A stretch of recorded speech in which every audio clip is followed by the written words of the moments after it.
नमस्कार, फिर पैसा बोलता है में आपका स्वागत है। मैं आनंद श्रीनिवासन। आज एक विपरीत दिन है। ग्लोबल मार्केट में सोना का दाम ऊपर गया, 4163 तक गया। लेकिन भारतीय मार्केट में गिरावट थी, 13,560 तक नीचे आई। 22 कैरेट गोल्ड 14,793 तक आई। 24 कैरेट गोल्ड। चांदी में ड्रॉप थी, लेकिन चांदी का प्राइस आप देखे मत। बेचने की कोशिश करें खरीदने के पहले, तभी आपको ठीक दाम पता लगेगा। आज फ्यूचर्स मार्केट में ये 2,36,000 में है और पैस रुपया का दाम में कुछ बढ़ा हुआ है। 9537 तक पहुंच गया है। ब्रेंट का दाम 72 तक पहुंच गया है। लेकिन निफ्टी में आज मार्केट 160 पॉइंट ऊपर थी और बैंक निफ्टी के बदौलत ही मार्केट ऊपर गई। ये इसमें 353 है। इसके पहले सारे मार्केट्स फ्लैट हैं, थोड़े पॉजिटिव या थोड़े नेगेटिव हैं। कोई बड़ा उछाल या नीचापन नहीं दिख रहा है। लेकिन आईटी मेजर्स में बहुत बड़ा फॉल है। स्पंदना स्मृति में रिकॉर्ड 52 वीक हाई पहुंची, 3.5% ऊपर थी, लेकिन उसके बाद एंड में कुछ नीचे गिरकर 2.73% तक पॉजिटिव रही। एचडीएफसी बैंक 2.6% पॉजिटिव थी और मणप्पुरम 1.6% सुबह थी, लेकिन क्लोजिंग तक 5% हो गई। Bajaj auto 1.3, IndusInd bank 1.1, Muthoot 1.1 positive थी। लेकिन आईटी की महारथीज टीसीएस, इन्फी और विप्रो लगभग 2.5% से 1% नीचे थे। ओवरऑल आईटी कंपनीज की वीकनेस के बावजूद मार्केट ऊपर गई। स्पंदना स्मृति क्यों ऊपर गई? क्योंकि कैर ने उनकी रेटिंग को रीअफर्म कर दी, BBB+ स्टेबल। एचडीएफसी बैंक क्यों ऊपर गई? एचडीएफसी की जो लोन ग्रोथ है वो 15.5% थी, डिपॉजिट ग्रोथ 14.75% थी। तो मार्केट समझती है कि worst is behind it, that is जब सबसे बुरा खबर उसके पीछे है, इसलिए 2.5% ऊपर की। इंडसइंड बैंक में एक खबर है कि 4 क्वार्टर्स के बाद ये पहला क्वार्टर को थोड़ा लोन ग्रोथ पॉजिटिव हुआ। मैंने जब उस क्राइसिस के समय आपको कंसिडर करने के लिए कहा कि मैंने कहा कि एक दिन आएगा कि सारे के सारे प्रॉब्लम सॉल्व हो जाएंगे और ये थोड़ा ऊपर जाना शुरू कर देगा। अभी सारा प्रॉब्लम्स खत्म, ग्रोथ वापस। सो इधर से इंडसइंड बैंक स्ट्रेंथन हो सकती है। यही मेन न्यूज़ है। और मनप्पुरम का न्यूज़ इसीलिए इम्पोर्टेंट है कि दीपक रेड्डी के जाने से बेन कैपिटल को क्लीन हैंड्स मिलती है। गवर्नमेंट फिर से नीलेश शाह की जो सोच है उसको अपनाने की कोशिश कर रही है। गवर्नमेंट की कहना है कि $5 trillion worth of gold simply घर में पड़ा है और उसे गोल्ड मोनेटाइजेशन करना चाहती है। इसमें भारत में 25 to 30,000 टन्स ऑफ गोल्ड है, लेकिन ये सब ज्वेलरी के फॉर्मेट है, कोई उसे मोनेटाइजेशन के लिए नहीं देगा। लेकिन इस बार गवर्नमेंट कह रही है कि वो डायरेक्टली बैंक के थ्रू नहीं करेगा, ज्वेलर्स की थ्रू करेगा। फिर भी देने वाला होना चाहिए, देने वाला नहीं होगा, क्योंकि जो ज्वेलरी उन्होंने ली है वो सेंटिमेंटल वैल्यू है। उसे गोल्ड बार्स में बनाने के लिए वो एक्सेप्ट नहीं करेंगे। Central banks of the world ने 41 टन्स ऑफ गोल्ड मई मंथ में खरीदी थी। इसमें Poland 18 ton, China 10 ton, Uzbekistan और कजाकिस्तान ने बाकी को अक्वायर कर ली है। सेंट्रल बैंक्स वो कह रहे हैं, वो कर रहे हैं जो नसीब तलीब ने कहा था।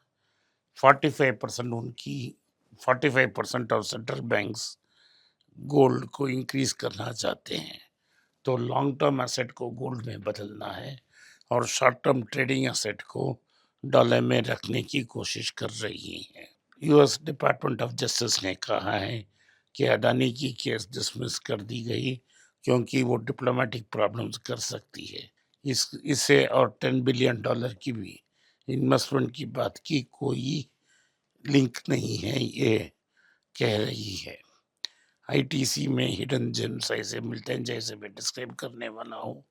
आईटीसी ने 8 करोड़ रुपया इन्वेस्ट किया है 10,000 टन टमाटो क्लस्टर डेवलप करने के लिए आंध्र प्रदेश में कुप्पम एरिया में 1,000 एकर्स में जो टमाटो ग्रोवर्स हैं उनसे कलेक्ट कर कर फार्म टू फोर्क यूज़ करने के लिए और जो उसे स्टोर कर कर टमाटो पूरी बनाने के लिए आईटीसी लगभग 8 करोड़ इन्वेस्ट करेगी।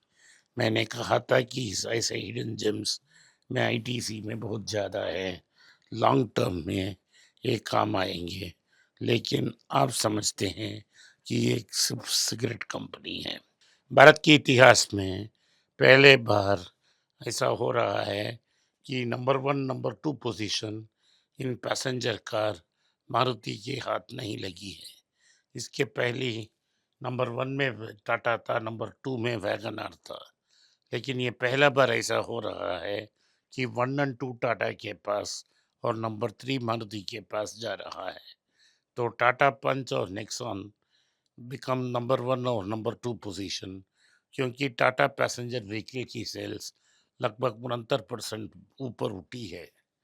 इसमें जून में लगभग 21,000 गाड़ियां पंच की बिल हुई हैं और लगभग 18,355 गाड़ियां नेक्सॉन की डिलीवरी हुई है। अभी दी टोटल सेल्स जून की महीने में 63,083 यूनिट्स में हुई है। अभी भी अगर आप पंच को बुक करेंगे तो 3 मंथ्स की डिलीवरी वेटिंग पीरियड है, क्योंकि मार्केट में पेट्रोल और डीजल का दाम बहुत ज़्यादा है। ये एथनॉल की प्रॉब्लम भी चल रही है।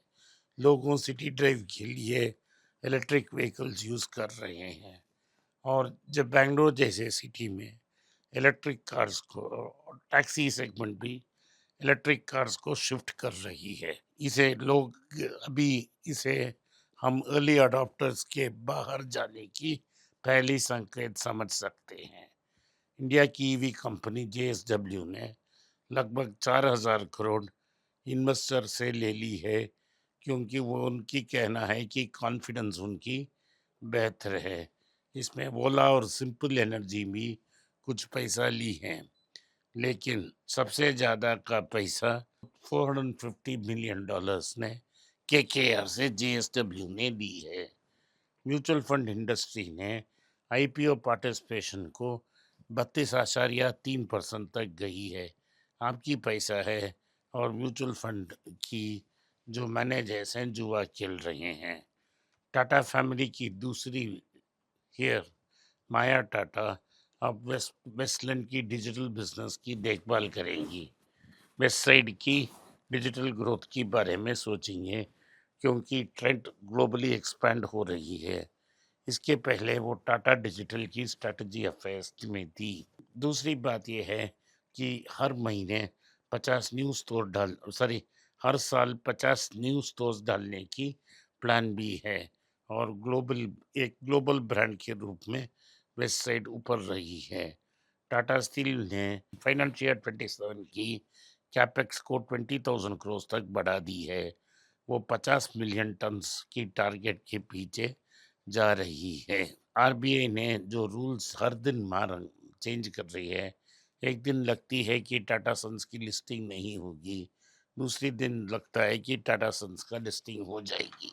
आईसीआईसी बैंक ने पहले बार 2017 के बाद एक $500 मिलियन डॉलर बॉन्ड रेज की है। एफएमसीजी कंपनीज इन्फ्लेशन के कारण रूरल इंडिया की तरफ जा रहे हैं और डबल डिजिट ग्रोथ एक्सपेक्ट कर रहे हैं। नेस्ले इंडिया की जो टर्नओवर थी 26-23 हज़ार करोड़ की, वो इसीलिए आई है क्योंकि उन्होंने बहुत छोटे शेयर्स में पिक की। अगर आप मुझसे संपर्क करना चाहते हैं, नीचे दिए गए व्हाट्सएप नंबर में या ईमेल भेजें, जो ईमेल एड्रेस दिया है, मेरा टीम आपसे संपर्क करेगी। आज के लिए इतना ही। आपने इस पॉडकास्ट को सुना, इसके लिए मैं आपका आभारी हूँ। हो सके तो वीडियो को लाइक कीजिए, चैनल को सब्सक्राइब कीजिए और बेल नोटिफिकेशन दबाएं। इस वीडियो को अपने दोस्त और रिश्तेदार के पास भेजें और उन्हें देखने की आग्रह करें। नमस्कार, धन्यवाद, जय हिंद। अगर आप मुझसे संपर्क करना चाहते हैं, नीचे दिए गए ईमेल में मेल भेजें। मेरी टीम आपके साथ संपर्क करेगी और मदद भी करेगी।